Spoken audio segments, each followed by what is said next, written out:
Hello and welcome to the 361 Recovery Program, episode 22. How does freedom feel? I found this cage here. Have a look in, and inside the cage, just outside the cage, is all this freedom. And I wonder how the birds and animals must have felt in this cage here, because somebody has helpfully printed some fake flowers, but at the end of the day they just looked out.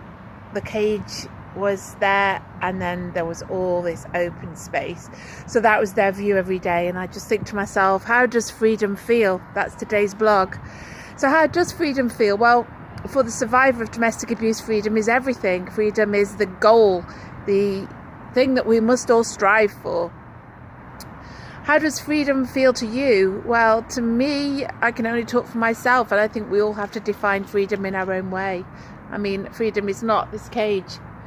Freedom is out of the cage. But do you know that if a pet rabbit escapes, all it does, I don't know if you've ever seen one, is just wander around the boundaries of the garden and waiting for, doesn't know it, but waiting for a predator, a cat or a fox, to come and eat it. And that's because, in my opinion, freedom is all about boundaries. So if we've always been in this cage,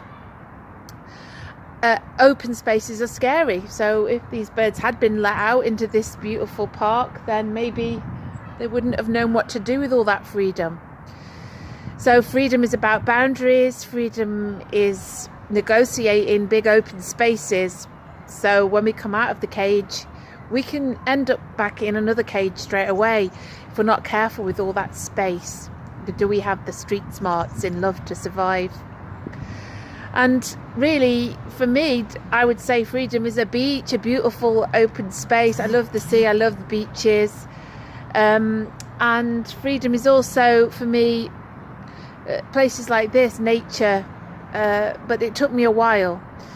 And so the 361 Recovery Program helps you to define what freedom is for you.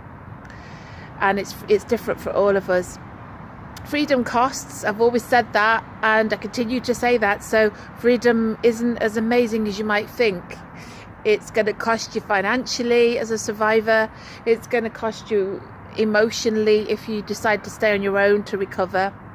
And it's going to cost you because all life experiences cost you something, don't they? If we want to grow. So freedom does cost, and it feels great.